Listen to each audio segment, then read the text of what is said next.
everyone. Welcome to another episode of Hidden Gems with me, your host, Natasha Parker. And wow, what are we doing today? We are going to help some people get unstuck with one of my favorites, one of my favorite people ever, but also top 3 favorite people in Bachelor Nation.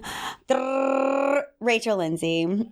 I can't even call you in Bachelor Nation because we're so far from that as friends now. Yes, you know what I mean? Yes, but it's how we met. It's how we met. And I always give an overview of the episode so people kind of know what to expect. So this episode, the overview is Hindsight is 2020. And where did that come from? It comes from the phenomenon of being able to see things more clearly after they've happened. And the phrase is derived from the idea that our vision is actually better when we are looking backward than forward. So that's where it came from. If you know anyone, I needed to look it up because I was like, where did you see that? It's one of those things we say, and I have no idea where that comes from. Yeah. I mean, I know 2020 is like our vision, but also where did the hindsight come from? That's interesting. So, but once it happened, we are like, if only I knew then what I know now. Right? So, okay. For our Hidden Gems audience, I always love for our guests to intro themselves. What do you say about yourself? What do you say about yourself? Okay. Because it's you and we're just having a conversation, I'm going to do something that I've never done before. Because normally I would say, I'm an attorney, I'm an author, I'm a host, podcaster, which I just did. I just said all these things. But you know what I am right now? A woman who is going through a lot of transitions, who is more vulnerable than people think. And, just taking things day by day. That is the woman that I am right now. Every day is different. Every day is a struggle. Yeah. But great things are happening. I'm a woman who's both scared and excited for what's next. That is me. Well, you have come to the right place. Because I'm sure there's some people who are listening are probably in the same boat, right? And you are also someone as your friend who continues to persevere. You know, someone could look at you and not know that you are going through all these things. And you do wear a, beautiful, shiny mask for people. And I think that just as Black women, that's something that is very common for us. Like, everything's okay. Everything's okay. Be grateful. Be grateful. Everything's okay.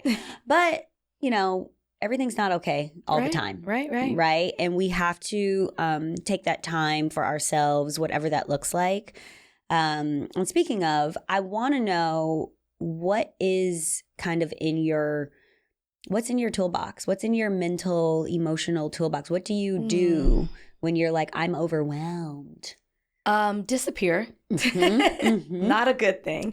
I've noticed that I do this more and more lately, and not even just because of everything that's developed in 2024. I'm realizing that I get more overwhelmed and I don't respond to text messages. I don't respond to emails. I just kind of retreat and, I'm either like staring into space or, like looking on social media or, watching mindless TV. And I've never been that person before. I'm very structured. I'm very focused, but I'm in a transitional place where even professionally, where I'm just like trying to figure out what to do with my time and learning I need more structure. Yeah. So that's one thing I do. Like I disappear, which is a bad thing. But do you think it helps though? Is it really a bad thing? Like, do you think it helps or? It's a bad thing if you do it too much. It's okay if I detach, but not disappear. Right. And I'm a fucking ghost. Yeah. And it's one of the things that I've really tapped into because my friends and family have been so great surrounding me through these times, but I'm also neglecting them in a sense because I'm just like retreating. But when I am doing well with it, I meditate. Yes. I talk to myself a lot. That's like really helpful for me, which I've been told is a sign of genius and insanity. But a lot of geniuses were insane. Right. My old boss used to say that, but I like to be outside in nature. So if it's on a hike, if it's walking, if it's just like walking barefoot, sitting outside, soaking up the sun, just like feeling connected in that way helps me mentally. Yeah. Listening to different podcasts, reading books. Yeah. And just like hanging with friends and doing things that I love. That's all been great for me. That's been getting us through. It's been getting me through, yes. Yeah. Okay, good. So you are in a transitional period right now, and we have transitioned before. We went from lawyer Rachel to host Rachel. And do you remember like a feeling that you had when you were a lawyer, when you were like, yeah, it's time to do something else? Yeah. And what was that defining moment, and or what did that look like at that time? Yeah, no, it's funny that you say you've transitioned before, because you do it and then you move on, and then, you know, life comes back around, and I'm like, how do I do this? What do I do? And it's like, I need the reminder. You've done it before. You've been here, Rachel, and you survived and thrived. Yes. So it can happen again. But yes, I remember it was December 2018, and I was so overwhelmed. I was working 7 days a week, a lawyer, and then flying to Connecticut for to do ESPN radio. And I was dying, and I was complaining. I was venting to my hairstylist, and she was like, well, you can't do it all. You can't pour out of an empty cup. You can't be great at everything. And she's like, what is it that you want to do but you can't because it's holding you back? And I was like, my legal career, but it's defined me for so long. And right now I'm in a place where things that have defined me, I am having to let go of. So it's very similar, but different things, but, you know, and the same feeling. And I just immediately, when I left her, I remember saying, you're right. It was as clear as day. It's like I had been thinking it, but when she put it like that, I was like, you're right. And I said, I'm just going to take a chance. And if it doesn't work, I'll come back and I'll practice. Yep. Now, exactly. I cannot go back currently. Why? Well, I'm not trying to like go back like to the same relationship or anything like that is what I'm saying. Like I'm in this transition. Oh, right. I'm not going back. I'm not going back to the place I worked before, which is professionally my transition right now. And I'm not going back to the same relationship. So it's a little different. Okay. But I remember like I was just overcome with, you got to do this. Just take the risk. What's the worst that can happen? You just go back to being a lawyer? That doesn't sound like a bad choice. No. And so now when I think about, Rachel, you've been in a transition before and you're having to redefine yourself, and which kind of happens with age. It happens with time. But look at what happened from 2018 to 2024, 6 years. My life has changed so much for the better. Yeah. And I'm in a little bit of a slump, but 6 years from now, who knows what can happen? And I try to focus on that rather than being overwhelmed with, okay, well, things aren't the same anymore. Well, maybe things needed to change, and they did. But it's but maybe things really needed to change. So when I say I talk to myself, that is the conversation that I have with myself. I'm very self-aware, but I don't always act on it. And so I try to say, like, this is what the situation is. You know, like, encourage myself, do, like, when I'm feeling low, do, you know, like, yeah, all that. So that is there's always inner dialogue happening in our brain all the time. When we drop something, oh, I'm so clumsy. It's like, you know, we're always having that inner dialogue. It's automatic, right? Yeah. So then when we take time to actually sit and say, okay, girl, let's sit down. What are we doing right now? What's happening? Let's check in, right? It's beautiful. But I want to talk about the defining, what you said about things defining you. Yeah. Now, do you feel that way because you're defining it for yourself, or do you think that people put this hat on for you? Like, your parents were like, you should go be a lawyer. Yeah. So then, like, where does the definition come from for you? It's definitely outside pressure, but I'm very hard on myself. I'm definitely one of those, you're your own worst enemy. You can't get out of your own way. Like, that is me. But also being in the public, it adds another layer of pressure. I remember when I was an attorney, one of my things was, what will people think about me because they met me in public as an attorney? And I thought, oh my gosh, they're going to think she wants to be famous. Oh my gosh, she's just like everybody else. We loved her because she was a lawyer. And I got a lot of that. And I thought, well, will people still love me if I let go of this? And that's why it was important for me to go back to law, because I thought, well, people will be proud of me because I didn't just quit my career and go off. I say I'm not a people pleaser, but I really was trying to please people I didn't even know. And then when I let that go, I wouldn't be where I am today if I still was trying to hold on to that, do that and what I wanted to do. And as soon as I let it go, I was able to fly. That is a very similar situation when I decided to go on The Bachelorette. Mm-hmm. I was going against what I was supposed to do, and that pressure was coming from my parents. And I flew. Same thing in 2018, leaving law. So I definitely, and like that's kind of how I am now in 2024. I came off The Bachelorette. I had a successful relationship. Everybody loved that it was successful, and now it's not, turns out it's not. And it doesn't mean that it wasn't at times. Right. It just didn't end that way. It didn't have a happy ending. Mm-hmm. And so I think people will look at me in a different way because it didn't work. And that's something that's defined me as well. I worked for Extra for 3 years. People still say to me like, oh, how's it going at Extra? It's like, I don't work there anymore. That defined me for a while. That was part of the reason we moved to California. So those kind of things, I'm like, and you get the question, you probably get this too. So what are you doing now? Mm-hmm. And you're like, well, and you feel pressure to like come up with something. Yeah. And I'm existing. Yeah. I'm being a bad bitch. Yeah. I'm waking up every day loving myself. I should say that. I don't know if you watch Abbott Elementary, but I was at a comedy show for Netflix as a joke, and Janelle James, I think that's her name, the principal on Abbott Elementary, said people come up to her all the time, or she's doing a red carpet, and they're like, so what's next for you? And she's like, bitch, I'm on a successful TV show. I'm rich. This is enough. And I'm like, you're right. We do constantly say to people, what are you doing next? Like, as you should be doing more. And maybe I'm just surviving each day. Right. And that is enough. But that is enough. That's a lot for me right now. Yes. Just to like get up, put on a smile, get through the day, do what I have to do. And like that, sometimes that's why I retreat. It's just so much for me to just do what I have to do. And then like, I just need to like come back and just be with myself. Yeah.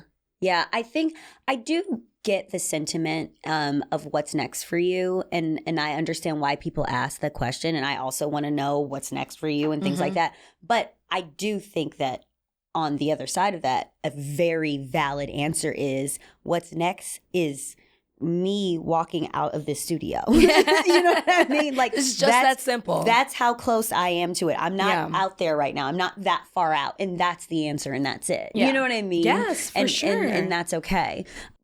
I think a lot of people, especially women, look at our parents and the people in our lives and our relationships and our kids and our this, and I should be doing this and I should be doing that and all these things. And it kind of does put us in this place of what we think we should do and why I think, this podcast is all about getting unstuck, but it's one of the reasons that leads to being stuck because we are, I don't want to say unhappy, but it's like our happiness is wrapped up into what people think we should be doing versus what we really want to do and what we really want to manifest into our lives and what we really think is great for us.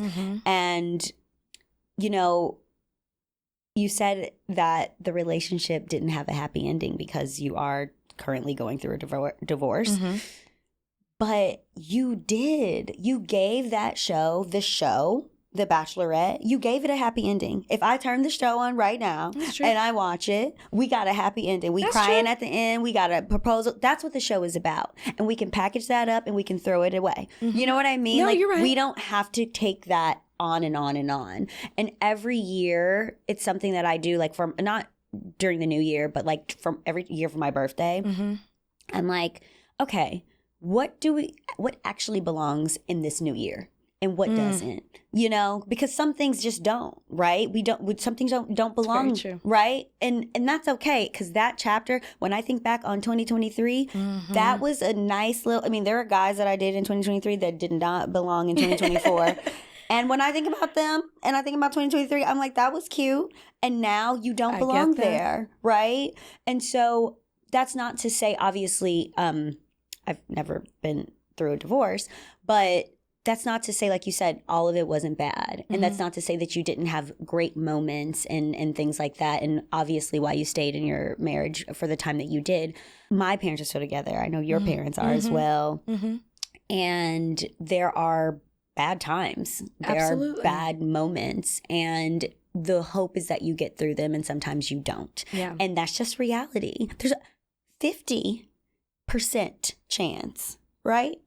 My mom was it was so funny. I was just home with my mom for Mother's Day. And she said, if someone said you're going to go bungee jumping and there's a 50% chance you live, it was like a comedian talking about this. It was like, would you do it? Right. And that's what we're doing all the time with marriage. We're like, so true. We're like, maybe. You know what I mean? It's that damn love. Like it's the feelings that cloud it, and you're like, nope, you don't even think about that. Right. Because now I feel like all the time I'm hearing conversations about how marriage is a business and it's contractual, but when you go into it, you really don't think of it that way because of the love you have for that person. And it's hard to say, oh, I'm going to go in and I'm going to treat this like a business, because that's how I functioned in all my relationships before, which I wasn't successful. So I was trying to lead with love and not, going into it thinking logical. I mean, that sounds bad, but you know what I mean? Like, of course I was logical, but it wasn't the leading thought. Love was the leader, not logic. For sure. For sure. But I do want to say something about the happy ending. And this is like kind of, again, me talking to myself in my head. Because I said, although it didn't have a happy ending, but that's actually not true. So happy ending in terms of the show. Like happy ending in terms of when you get married, you plan on being together forever. Yes. But it is a happy ending. Yeah. Somebody said to me, I was telling them that I was getting divorced, and their immediate response was, congratulations. And I was like, excuse me? And they're like, no, congratulations. And they were explaining to me how there's a reason that you decided to make this decision. Yeah. And like, yeah, it's tough, but you're making the best decision for yourself. Yes. That's a good thing. Congratulations to you. So it is a happy ending in the sense that I'm doing what's best for me. And divorce, there's a bit of even if it's mutual, there's a bit of a selfish decision in it, but I'm doing what's best for me. And that's a happy ending. And right now, as I'm going through it, no, it's not happy. It's messy, unnecessarily messy. But when I get through it, I'm going to have to rebuild. I'm going to have to restructure. But it's a happy ending. Right. Because it's what I want. Right. Yeah. And was it amicable? Yeah. Yeah. You both were like, okay, we're done. Yeah. Okay. It was amicable. Okay. And so speaking of the institution, what, now that you're going through. The way it was filed was not. I just want to be clear. You went on Nick Viall's podcast like a month before this? I mean, we were having issues. Right. But we were trying to work on it. You were trying to work on it. And publicly, it's like, I'm not talking about that right now. Yeah. Exactly. It's just like, I'm not going to go into full details now, but like when you talk about, I don't want to just leave it like, was it amicable? Yes. Because there's more to it. Right. That happened after the fact. I at least just want to say that. Yeah. So we were talking about the institution. Now that you're going through a divorce, what are your thoughts on marriage as an institution versus the love? Because I mean, also you're a lawyer, and I feel like there's a lot of things now happening in your divorce that like people, I'm sure, are probably, well, you're a lawyer, Rachel. Blah, blah, blah, blah, blah. Well, here's another thing I'll say. A lot of people are like, you're a lawyer. How could you, do you have a prenup? Yes. I don't. Okay. So that's another thing. And the reason I didn't is because the place that I'm in now is, financially, however you want to define it, is totally different than when I got married. We were more leveled, and I wasn't in California. If I got married in California, I know California's wild. So, it's not in my favor all the time. So it was just a different time. And so I wasn't leading with that. And we weren't on the same page with prenups. And so I just didn't want it to be like a bigger issue. So we didn't have one. And, hindsight's 2020. I would have done it. But to answer your question, I mean, I always wanted to do it. But we weren't on the same page when it came to that. Is that your advice for people getting married right now? Everybody should have a prenup. And I like, P and I discussed this. I think every person should have a prenup. Wow. Because I could have never predicted that in 2024 I would be getting a divorce. You just never know what life's going to throw at you, what's going to happen. It's two people coming together for one union. You should absolutely get it. And it's not unsexy, and it doesn't mean you're planning for a divorce. It's just smart. Okay, so I got a question for, look, listeners, we just going to be a little thoughtful right now. Now, imagine you are about to marry I don't know, a tech CEO and he is flooded. Manifest this for me. But are we still getting a prenup? Absolutely. The man is flooded? What about? We're getting a prenup. Really? See, like this is, I would not go after all of somebody's money. Right. And I also would not be opposed to signing a prenup. Okay, now here's another. Okay, so and this is really interesting because I have a friend who the guy made a lot more money than her, but there was like a tiered system that he wanted to do with the prenup. So basically, it incentivized them to get to stay together. But what if we get married, we have a baby 1 year later, and now because I don't know, gained weight and I'm taking care of our child, I can't suck your dick every 2 minutes, you know what I mean? And you want to divorce me. And like in our life, our lifestyle, whatever, I just, in that case, she was like, no. You know what I mean? Like, so she wasn't taken care of in the prenup if she had a kid? Well, I don't know all the details. I just know that the way that the prenup was, it was kind of like every year we stay together, you get more money type of thing. Yeah, that happens. I'm like, no, don't sign that, girl. But don't sign that. But it should be if I have a child, like I'm entitled to more money or what, like I'm not saying sign any prenup that's put in front of you, right. But there should be something to protect your interests. Yes. But also to protect you if you do get divorced and you have sacrificed certain things, you know, for the betterment of the family. That's the thing, sacrificing for the betterment of the home, of building a family. I think then that person should be entitled to like more things. Yeah, because I think, you know, this happens sometimes. And I think about this because, you know, when you don't have kids and you're getting a divorce, it's like, okay, I'm going to go eventually. I go my way, you go your way. We figure out what But it's like, okay, if one parent is making so much more money and we get to have slides and pools and all this shit at dad's house, you know what I mean? Yeah. And then I got to come to the little bitty apartment over here in New York City with mama. You know, it's kind of like, what? Right? So I understand why women, or not even just women, certain people don't want to get a prenup. But I'm also like, you know, I go so back and forth about this just about myself because I'm just like, huh? What? So you wouldn't want to sign a prenup? I don't know. I think what you were saying about it being like not sexy and all that, I think and here's the other thing too, right? I believe, and I don't know, I'm a very busy person. I love being busy and I'm going to work for my whole life. But if I had 4 kids, I feel like now I'm going to be working for my kids for my whole life. You know what I mean? And you should be compensated for that. Right. But I also feel like men sometimes don't get that. They don't get it. And they don't think that when women are at home, and I'm not obviously my man's gonna know. He's gonna be amazing and he's gonna know. Yes, he will be. But I think that sometimes that's the hesitation, right?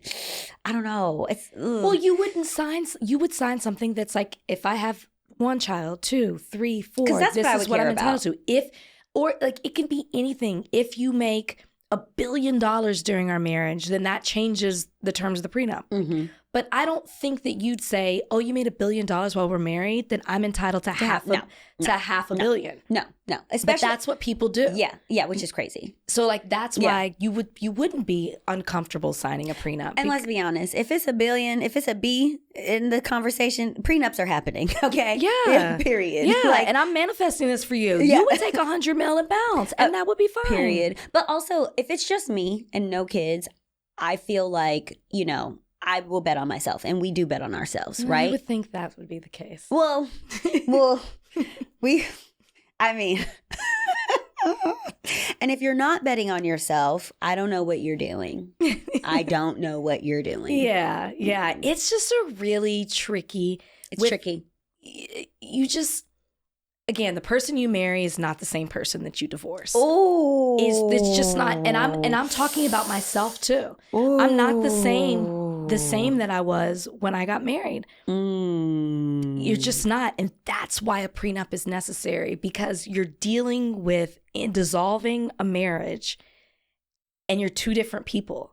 And like my mistake is expecting like that the people will be to handle it in the same way. But they just don't. You just don't. But two different. Okay, wait. We have to. You're two different people. We got to unpack this because it's like meaning you're two different people to each other, or you have just grown into a different person. Is Both. What you're saying? Both. I mean, again, I've been blessed to have success, a lot of success post marriage. Yes. And so I've changed in that way, like the way I handle business, certain things that I want to do, how I spend my time. Yes. And, like I'm older too. So you just naturally change as well. But you change to each other too, because there's a reason that you're divorcing. Yeah. There's a reason that, it's ending. And especially if it's mutual, like you both see it.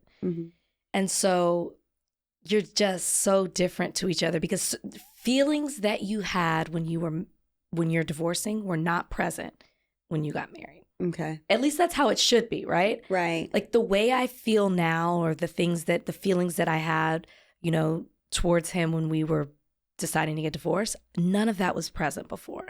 So of course I'm looking at him in a different way. I'm treating him in a different way. And the same way him to me. Yeah. Yeah. It's like a lot more, when it comes to positive, negative, it's weighing down on the negative side. And you just don't look at each other the same. You don't want to, you're getting divorced. You don't want to be with each other. And are you guys still living together? Yeah, we still live together. Oof, so that's probably challenging. It's not easy. Yeah. Yeah. It's not easy. Yeah. New York. It's, like I talk about this in therapy. There's a lot of, you think you're handling it well, but if you feel different when they're gone than when they're present, then I am holding in anxiety. Yes. And that's something that I'm working out in therapy because I'm like, oh, I'm fine. But then I feel so different when I'm by myself. So it's like, well, if there's a difference, then there's something you're holding on to. Then you're off. Like, it's stressful. It's stressful, but also I think I hear what you're saying as far as the different people. I also think that at once upon a time, this was a person you were going to have kids with, and maybe, for sure, and maybe spend the rest of your life with, right? So, whoever that person, meaning whoever he is, that's still there, and vice versa. The same thing with you, right? You are still there, and I don't know. Well, I'll say this. That's all I'm going to say. I'll say this. In my first episode, I have an episode with this psycho therapist, Britt Frank, and she talks about how our brains are like the earth. And she says that there's so many different parts of the earth. There's the land, there's the water, there's people, there's animals, there's all these different parts, and that's how our brains are. So there's a part of your brain, and I mean, maybe our hearts are this way too. I don't know. We were talking about the brain, right? Yeah. But there's a part of our brain that is love. And then there's a part of our brain that's logic. And then there's a part of our brain that's irrational. There's a part of our brain that's like rage. There's a part that's fear. There's all these different parts. So now that you are obviously in survival mode, trying to protect your assets and trying to, navigate this divorce, this is your survival part of your brain that's in gear. It's not the love part, and that's not to say that And that's not to say that he deserves the love part now, right? Yeah. So that's why you're getting this part of who I am, and that's what I think it is. And as your friend, I'm like, if you have to, be in the same space with this person, your mental health is so important, and the way that you show up for people, because you show up for so many people. The way that you show up for people, and how I think about as your friend now, how that is like ruminating, and how it affects your mental health. Because if anything, again, I'm not going through this, so you can literally take what I'm saying and throw it out the window, because I'm obviously not going through this. But there is that person and that part of your brain and those feelings that you had, they're still there. They're just not what's turned on right now. Those are turned off. Those are in the off button, right? Yeah. You know what I mean? And vice versa. And there is a friend button somewhere, maybe. I don't know. in the future, because I know you guys, like, you know, you went on the show, then you got married, and it was just like love, love, love, right? But I mean, obviously, going through a nasty divorce, it's like, we ain't friends, bro. No. We ain't friends, bro. No. You know, who knows what? It's just, as I've said before, unnecessarily messy. I just know that, again, as your friend, you're going to be fine. You're going to be okay. And better than okay. You're going to be great. And I do think that when it's time to grow, we get stuck in order to pivot and find that other part of what else is there. Because if we're not growing, we're dying. And that is life. And the potential that you have, and where you know, how you help people, your voice. If every single area of our life is energy, and who we decide to spend it with, especially our partner. Yeah. So for whatever reason, you know, it's time to move right along. Yeah. Right? Yeah. So you and Brian, would you say that you guys are opposites? 100%. So now that you're going through this, do you think, and what are your thoughts on opposites attracting? So I do believe that opposites attract, but like, you can't be totally opposite. And, you know, my therapist said something about like being on a show like The Bachelor, it teaches you how to fall in love with an individual, and it doesn't teach you how to be in a partnership. And so that's like a hard lesson you learn, you know, and to anybody else who plans on going on the show, that you have to keep in mind. Like, you have to understand partnership. And if you're opposite when it comes to partnership, then it's just not going to work. You know, like, your morals, values can be the same, but just the way that you function when certain things in life happen, like, and you don't know that unless you're really experiencing real life. And even though, you know, like, we might have waited a couple of years before we got married, it's still the whirlwind of the show when you come off of it. You know how it is when you come off the show. Yes. And it can last for years. So I do think opposites. Like, I'm a lot.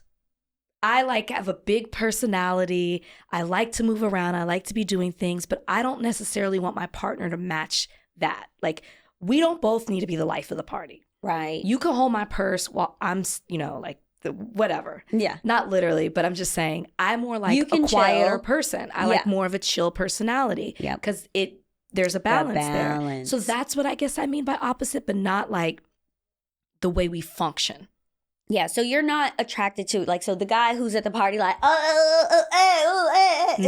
like, you're like, he's not my man. That's not for me. I want you to be able to be social. Yes. I want you to be able to have a conversation and talk to people about pretty much anything. Like, I want to have, you know, like, go to dinner parties and it's like, everybody loves so-and-so's there. You can still have a quiet energy, a quiet strength. I love that. I'm so attracted to that. But, like, don't be a mute. But opposites do attract. I just want to say that opposites do attract. And there's I don't want me. Otherwise, I don't want somebody who's just like me. Otherwise, I could be with just me. Okay, now let me tell you something my therapist said. She said, and this is a real question that we got to ask ourselves, would you date you? Yeah. I think I'm a catch. I really do. When I say I don't want to date someone just like me. Again, like, I do like a quiet, it's not, I think the things about me are negative. We don't both need to be that. I like a quieter person. I like a more chill person. Sometimes I do wish I was a little bit more chill, but I like that about myself. I like that I'm social and outgoing and like walk into a room and just, you know, not know anybody and have a blast. But I would absolutely date me. And I don't care if this sounds cocky, conceited. I think I'm a catch. Yes. And I think that you are. A lot of people see me as like strong and, you know, confident, and maybe some might see that as a negative and say it's overbearing. But what you don't see about me is that I'm very understanding. I'm not the most patient person, but I'm very understanding with someone that I care about. I really try. I'm very helpful. I'm very sincere, loyal, and I think those are good qualities to have in a partner. And all I want to do is see the best in you. And it's like, and I actually, my therapist said, it's called something. I can't remember, I don't know if you and I were talking about this. When you constantly are going after the person you want to help. Oh, yes. Broken wing. Oh, I think yes. that's what he said. He's like, you have a broken wing syndrome or something like that. You constantly want to fix or help. You see the potential in them rather than going after the person who's already there. Yeah. And when I look at all my relationships, that's kind of been a theme. Ooh. And not saying that they don't succeed. Like, I have exes that have gone on and done great things or doing great things. Right. But I constantly am like, date the potential of what I see. Yeah. So, yeah. No, that's not happening for me. No, and it won't happen again. Yeah, no. But and I'm not directing this in particular to Brian. I'm just saying that my therapist has said I have a tendency to look for, like, go after that. Yeah, but it can also resonate not just in a relationship, it can resonate in friendships and all different things. And I will say you are a very helpful person, and I think I am too, and I have kind of shifted that to just friends. I mean, obviously I will help my man in many ways, you know, but I can't give you a vision. I won't do that. No. I can't make you apply for the job or whatever. You know what I mean? Like, I can't do any of those things for you, and I'm not going to tell you to do it. You have to want to do that. And why? Why wouldn't you do it? Because they don't want me to. I know they don't want me to. I have 3 brothers. I have a very capable father. Men do not want our help. They don't. Not in that way. I know, like, and if a man wants your help in that way, he is probably beta, and so you couldn't do beta? No. So I won't do beta. That is something I've learned about myself too. I can't do beta. Yeah. And I need an alpha. But the thing is let's be very clear here. We live in America, and this is a male-driven country, right? It's every industry. Who's at the top? Who? And you got boys, you got bros, you got teammates, you got all different types of things. And you want little old me to help you? How? How, sir? How? And the only way that women really succeed is when those men become our allies and they help us. Right. So men, where y'all at? Help us. You see a woman? Help her, especially if she's black. Help her. Help her. But also, like, and this is the other misconception, when you're a strong, independent woman, people think, okay, like, she doesn't need help or she doesn't want help. And it's like, if you step up and you provide and you take charge and you do all these things, and, like, I don't care if this upsets people with, like, gender roles or all of that, but I'm attracted to that. Yeah. And I will open up like a flower. I will be like, how can I, like, what do you need? How can I help you? How can I help you? Like, how like, I don't know. Yeah. But I will say that I'm very much so a person in a relationship who wants, and maybe this is part of the broken wing syndrome or whatever, I want to be partners and teammates. And, like, I want to be a team as we go through this. I'm not saying that necessarily has to be 50-50, but, like, I want to know that I have your back and vice versa. Like, I want to be supportive of one another. Okay, so speaking of 50-50, what is your ideal percentage in a relationship with I've never thought of that. I've probably said somewhere 50-50, but I don't think that that's possible. And I'm almost positive in therapy I was told that was not possible. So I don't really know. I mean, how can you really define a percentage in a...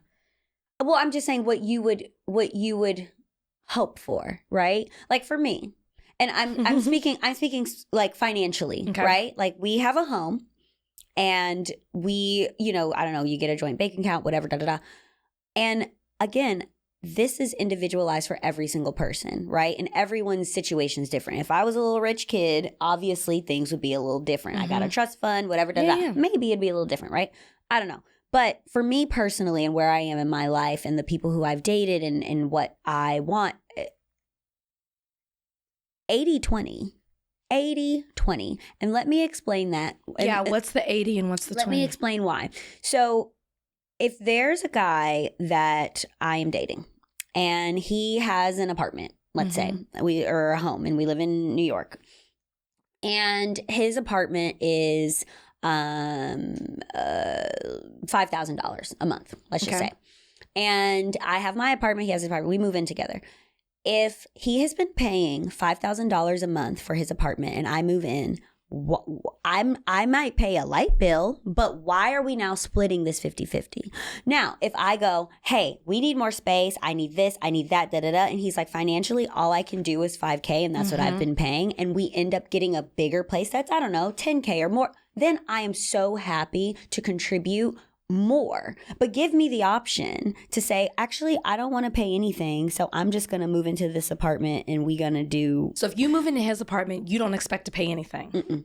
No. And like I said, maybe a light bill. But the obviously, bills. I would... But I would get like grocery. It's not like, oh, buy me food, buy me this. You know, like I would obviously, you know, toilet paper, stuff like that. I don't know. But I feel like if you have been paying for this place on your own, why so you're looking for a roommate? No.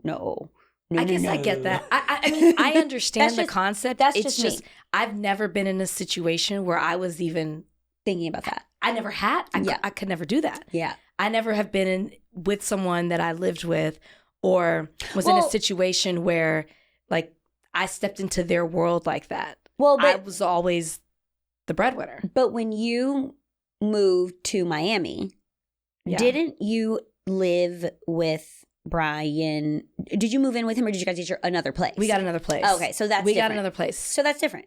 Yeah, and we split it 50-50. We never had joint bank accounts ever, not even in marriage. Yeah, interesting. we never did that. And that was your choice. Gotcha. Well, I will say that you should think about that for yourself because I'm also very honest with men about that, and you know. And so let's go on another. If people could be listening to me, like, well, that's why she's single. Da, da, da, da, da. Well, shit, I've been doing it the other way, and I'm single too. Exactly. So. And I think it's just about being honest. But I went on a date with a guy, and he told me how this girl told him basically like she wants a guy to take care of her or whatever. And the way I think her delivery was a little. Yeah, you shouldn't just say it like that. Yeah, I think her delivery was a little crazy. But he mentioned it on our first date, and I said, "Ooh, I'm about to read this man a whole book. I'm about to read him a whole book." I said, "So, hi." I'm sitting across from him. Hi. So, my face. You said I'm so pretty today. Thank you so much. My outfit. Thank you so much. Just my lips alone. How many products do you think are on them? He was like, oh, well, I mean, you're wearing lipstick. It looks really nice. No. I said there are five different products to make these lips. Okay? I said this face. There's probably 50 different products that made this face the way it is. And all that stuff is expensive. And guess what? You rolled out of bed, you put dial on your face, and you came to this date. You know what I mean? So women are just more expensive. Sure. And I tell men all the time, the fancier the woman, the more you're going to have to pay, bro. Which is what they want. I would never say to a man, I need you to take care of me. But I think moving forward, I need to know that if I needed you to, you could. Yes. And I've never, well, again, I've said I've always been the breadwinner, and that's no secret. I've said that before in all my relationships. And I mean, now it's out there. But I think that I need, like, for me, it's just for me. And not even just because it didn't work before. I just need to know, like, you got me. Yes. If I need you to, because I'm always going to do something. It's in me. I'm a hustler. But I need to know you could. Well, so yes. And so there was this like little test thing that my brother had sent me, and like you have to put like all these things that you want in a person, and there's a salary in there, like how much money. And I'm like, well, I think about the most money that I made in a year, and I just doubled it. And I was like, I expect a guy to be able to make what I mean, this is obviously wish list, like what you want. You can't help who you fall in love with, yes, but I was just like, this is my expectation. He should make double of what I made, like my most that I've made, right, in my head. And it was like 0.25 people like in the country make that. You know what I mean? Or you could be with. It's so funny. It's hilarious. Send this to me. Oh my God, I have to send it to you. It's so quick too, the little like tests and whatever that they do. But it's so freaking funny. So yeah. So anyway, I want to send it to you, and you do it right now, to be honest, because it's. Send it to me. Let me see. I'm about to do it right now because this. Okay, I found it. It's called Male and Female Standards Calculator, U.S. Consensus Data. And it is love at first match. So I just sent it to Rachel. It's really quick. Go to it. Okay. Go to it. So it asks you, are you looking for men or women? Mm-hmm. Whether they want kids or not. Is this my age or the age? Oh, no, this is the age of the man. The man, yes. So there's an age range that you can put. There's a height range, which and then there's the minimum income that you want someone to make. Ethnicity, hair color, eye color, education, religion, whether they smoke or not, whether they drink or not. The whole married, exclude married. Yeah, we don't want no married men. That's in there? That should not be an option. Well, some women don't care. They say you're married. I'm happy being the side piece. And then if it includes obese or not. So it's really quick, and let's see what your thing is, because mine was like 0, 0, 0, 0. It was crazy. Well, the minimum income only goes to a certain thing. I know. You said more than that.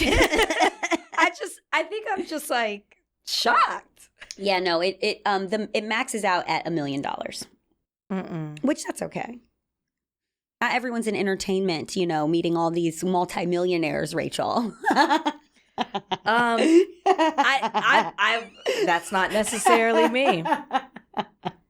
But living in New York and LA and, California in general with Silicon Valley.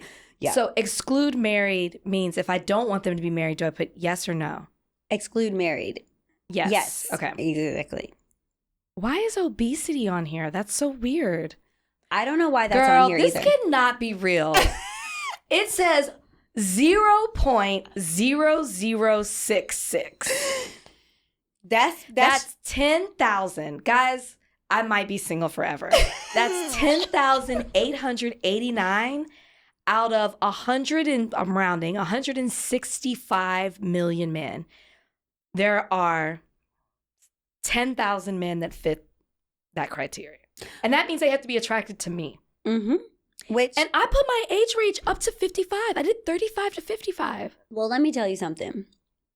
This will be a little encouragement for you. My number was like 0.0002228 or something. It was lower than yours, okay? And of my 4 relationships that I consider like I could have married any of these guys or whatever, 2 of them meet the criteria. Okay. And 2 of them, I was a lot younger. So the current criteria, right? Mm-hmm. At the time they met that criteria, if that makes sense. So, we get older, we modify. Oh yeah, my criteria has changed. Yeah. Completely. Age, minimum income, all of that has changed. Yeah. Because of the life circumstances that I've had today.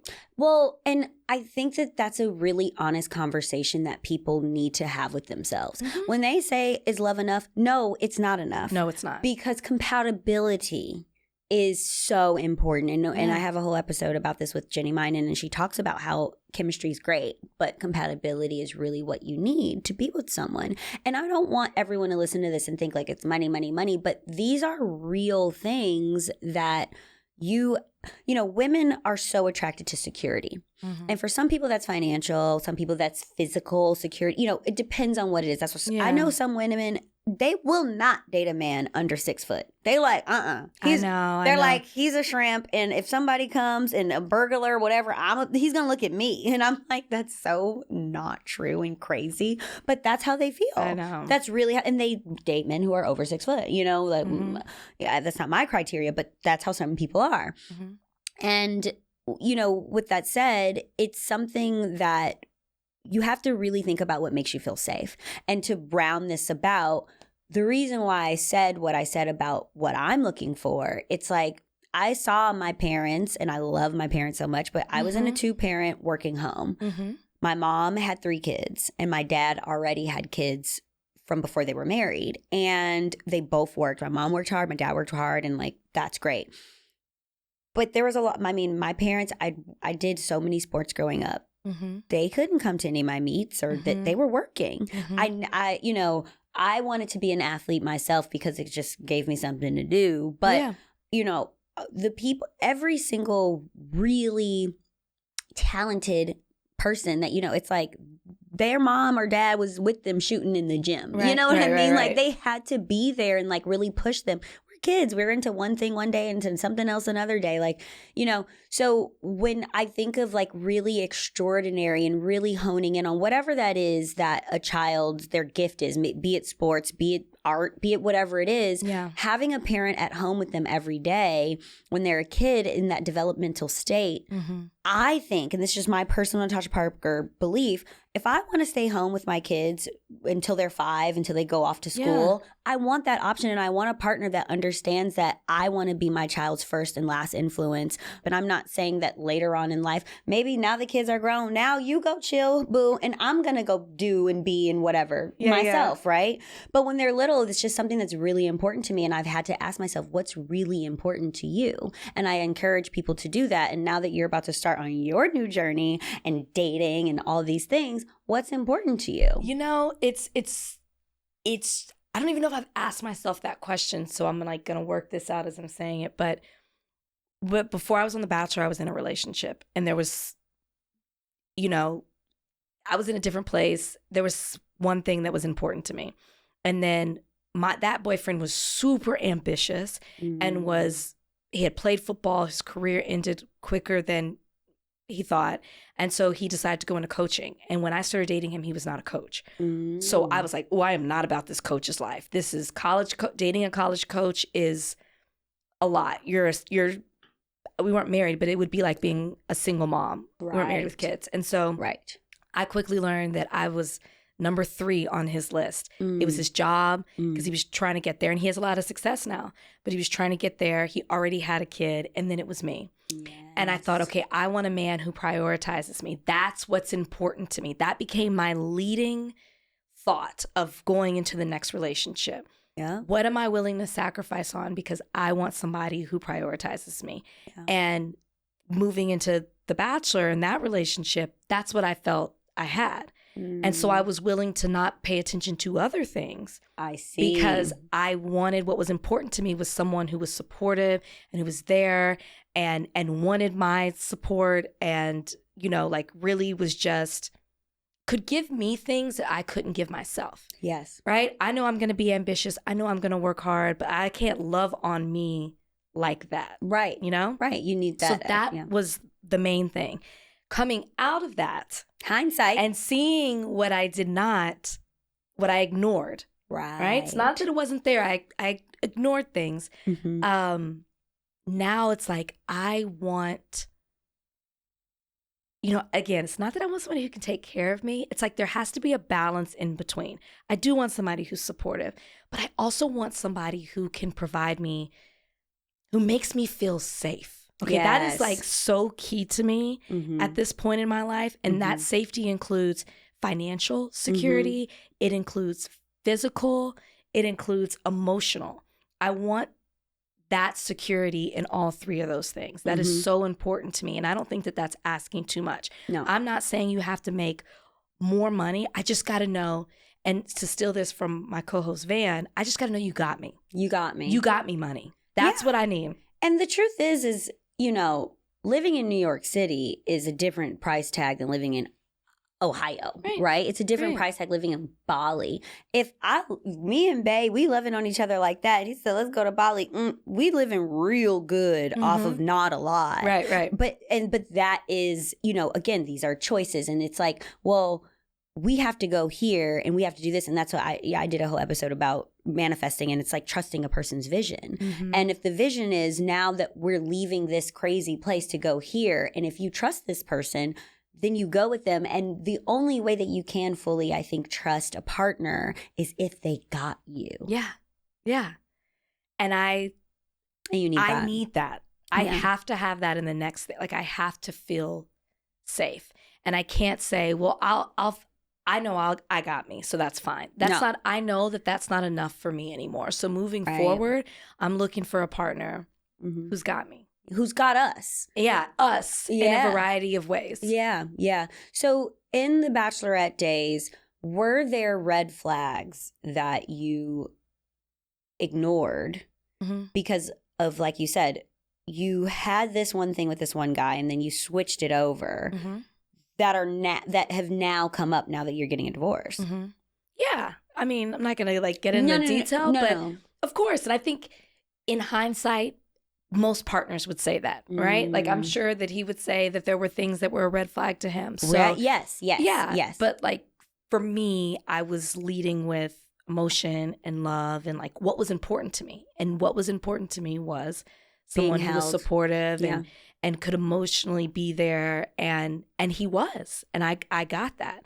But that I wasn't honest with myself that was everything. I needed more. And I don't know if I would have known that then. I think that's where it's like sometimes you just have to go through things and learn from them because it's so clear to me now. Yeah.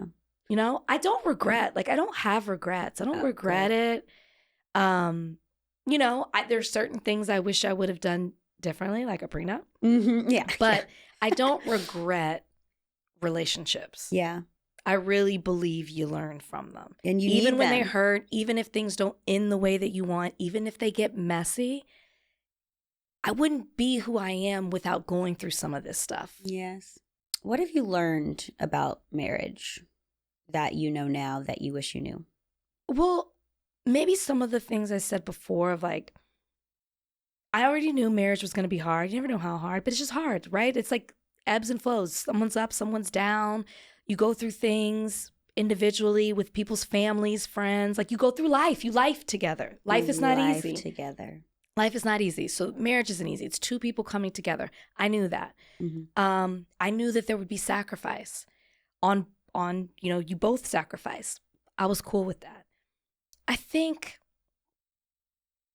just, it's more of like a me. I think I learned what I really needed out of a marriage. And maybe going into that, I don't want to say I was blinded. It's like I'm struggling with the words, but I'm not the same going into the marriage as I am coming out. And so I guess I've learned what I really need from a partner in marriage. And, you know, to be very honest, I took that quiz and the person I married doesn't match it. So like, and I'm sure if he did a quiz, it'd be the same thing. Yes. So I think that, yeah, I just learned that maybe I learned that marriage isn't for me. Well, that was maybe my next question. Do you think you'll get married again? That's not a dig to him. No. It's just No.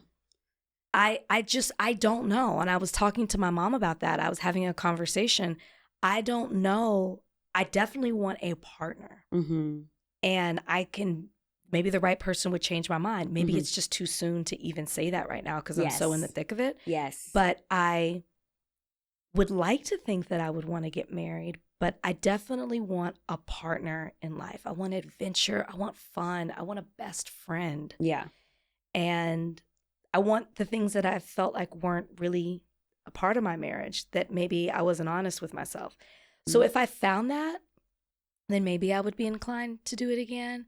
But believe me, if I get married again, no, I have really thought it out. Because I can't see it for myself right now. Well, you're going through a divorce, so that makes sense. Yeah, you know what I mean? Yeah. I can't. I guess it would be alarming if I was like, I want to jump back on that horse, I can't baby. wait. But that's what makes it. You know, I started off saying I'm scared, but I'm excited at the same time, and some of that is it because I don't know how. I've never dated in my 30s. I really haven't been dating since my early 20s. Yeah. I don't know what this world is like. I don't know.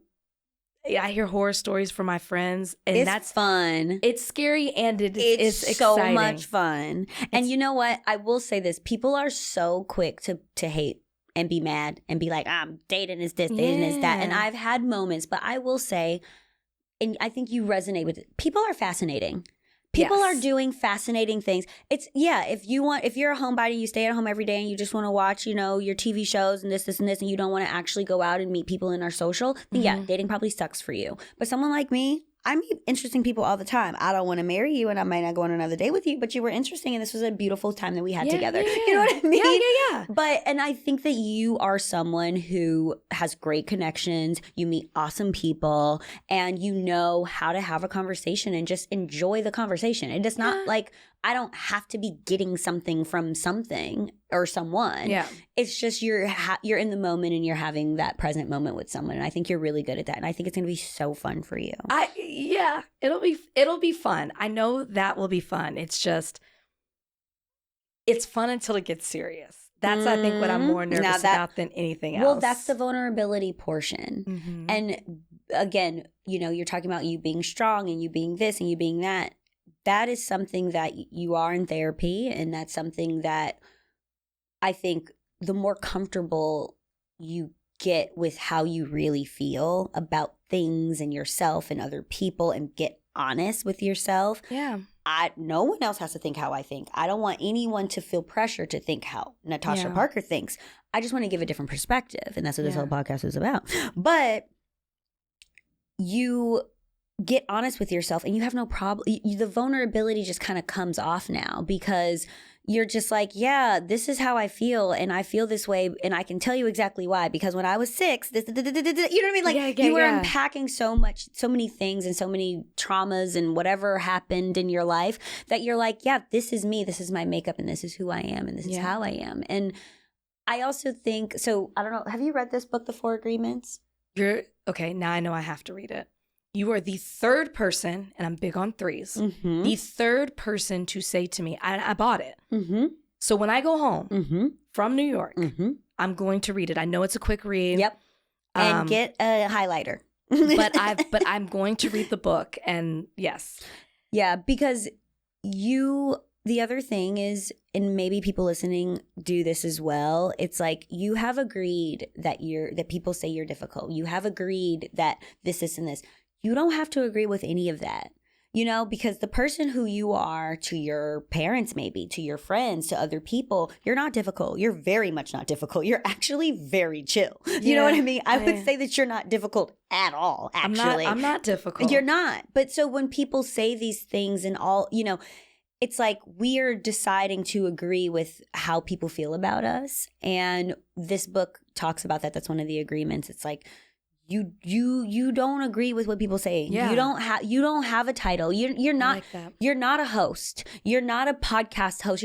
You are a ball of energy that is sometimes up, that is sometimes down, that is sometimes in the middle. Mm-hmm. You are whatever you want to be. Yeah. You know what I mean? Like that's I mean, listen, I identify as a unicorn. That's it. Well, I used to think unicorns existed, so I thought they were just extinct. Right. So I believe you are a unicorn. I believe you are one. I will say, I like the difficult thing, because I will just say that just because I have expectations of someone doesn't make me difficult. Right. It just means if you don't fit them, then like I'm not the person for you. Yes. Just because I require certain things, just because I have an opinion doesn't make me difficult. No. I'm just an outspoken person. Yeah. And we're so quick to throw that word around. Mm-hmm. I am actually, if you really get to know me, an easygoing person.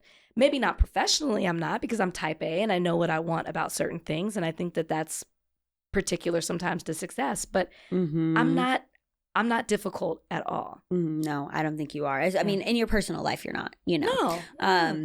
And so, okay, so what does dating look like now for you? It doesn't. I'm not dating. Yet. I don't think yet. No, yet. Okay. If you had asked me this question 3 months ago, I would have told you that I am asexual and antisocial. I'm no longer that. Okay, good. I feel like I'm getting my confidence back. Okay, good. So when it's all over, I'll be dating. I mean, like, Van, my co-host, is like dying to set me up. Oh. And I'm open to it, but not right now. Like, I'd like to close this chapter. I would like for it to be done. So we can both move on and go our separate ways. And then I feel like I can. But if this takes too long, because it's already gone on longer than I would like. Yeah. This takes too long. Yeah, then maybe I will be. Yeah. Yeah, because even like my therapist is like, you can't keep saying no, because then you're going to get comfortable saying no. Yes. And you're never going to put yourself out there. Yeah. So hopefully this is all done sooner than later, because I'd like to close one door before. But if not, if we're a year in this thing, I would like to be dating within the year. Yes. So do you want kids? I do. I do. Have you frozen eggs? Yes, I have. Good. So you have some eggies in the bank. So we are good with that. All right. I have like my little, like one of my last, obviously we could talk forever and ever and ever, but I have one of my last things that I ask people sometimes. And what was the last thing that you manifested that happened? I used to be such a powerful manifester. It's still in there, sis. How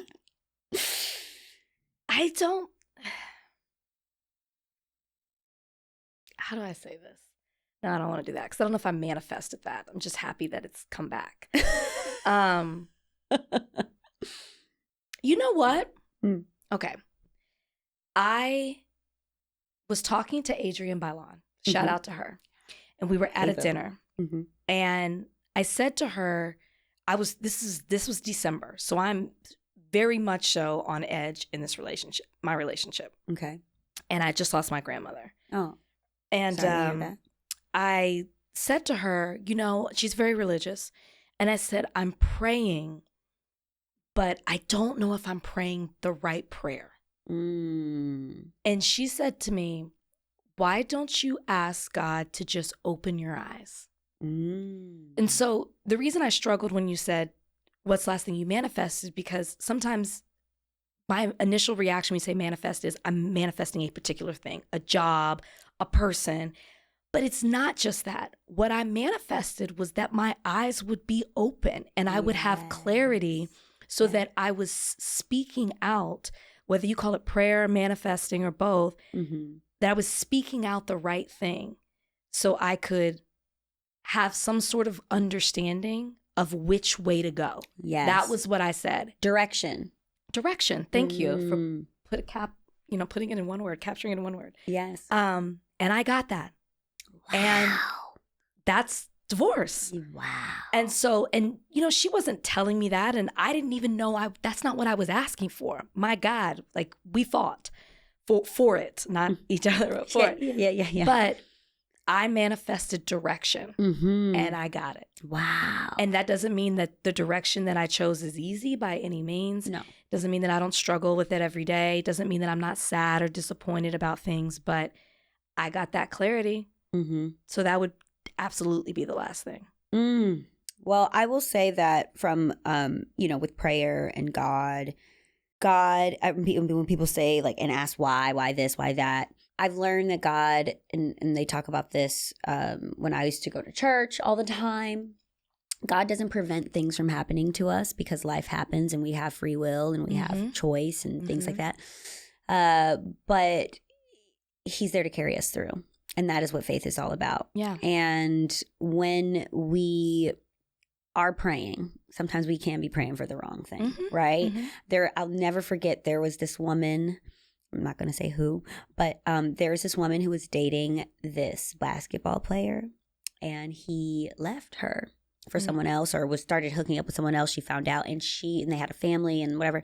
And she was like, went on live or open letter or something, and was like, oh my God, like, God, bring my man back, basically. Yeah, right? Yeah. And it was like, girl, what? You want this man back? Like, why not just pray to God that he holds your heart and brings the person who's supposed to be with you? And if that is that man, then he's going to wake up and, get it together. Hard to see right? Sometimes. 100%. 100%.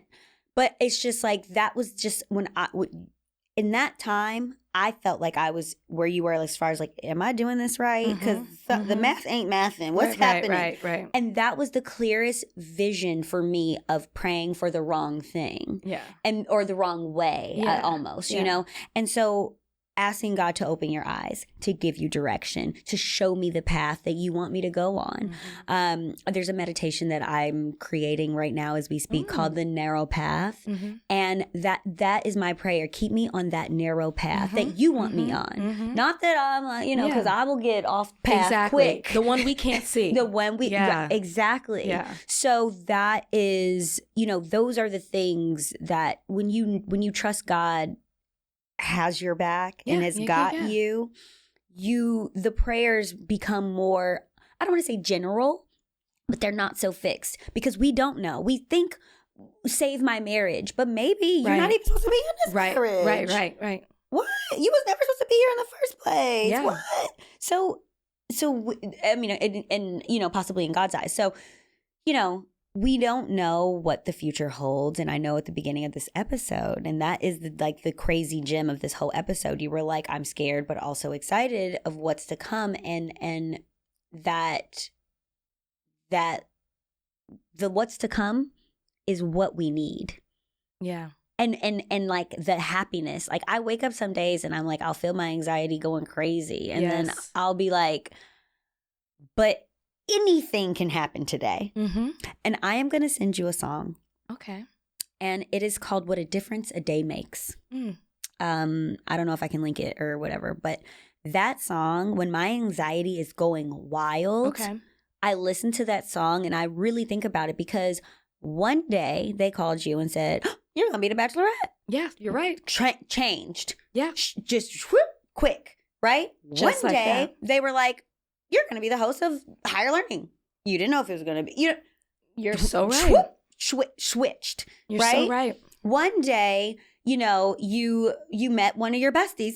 You know what I mean? Like, switched, you know, and you really have been such an instrumental, like, you know, coming off the show, being a Black woman. You were like, girl, call me if you need this, if you need that, blah, blah, blah, blah. And we have had each other's back in so many ways. And I do really love you. And I hate how people come for you on Instagram and social media and stuff like that. And you are so strong for dealing with that in such a beautiful, eloquent way, because I would be on there like, look here, bitches. I used to. When I first came on the show, that was me.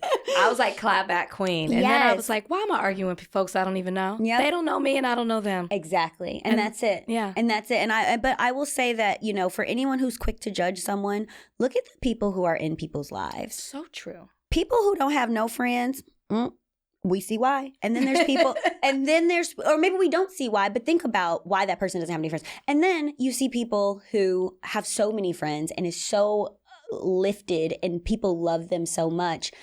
And you can hate on them all you want to, but at the end of the day, there's a reason why people are protected, and you are protected. And I hope you know that. Thank you. You are. Thank you. You are. Thank you. You know, I came in here really having a day. Like, really, it's not been like the best day, and I like kind of had but I feel like so lighter. Oh, and good. so thank you. Good. Like, really, like truly, I mean that. I just was like really, you know, and I can't even point to anything particular. I just having a day. Just like having a day. I was like, is Mercury in retrograde? And then I looked up, it's like not till August. So I can't blame it on that.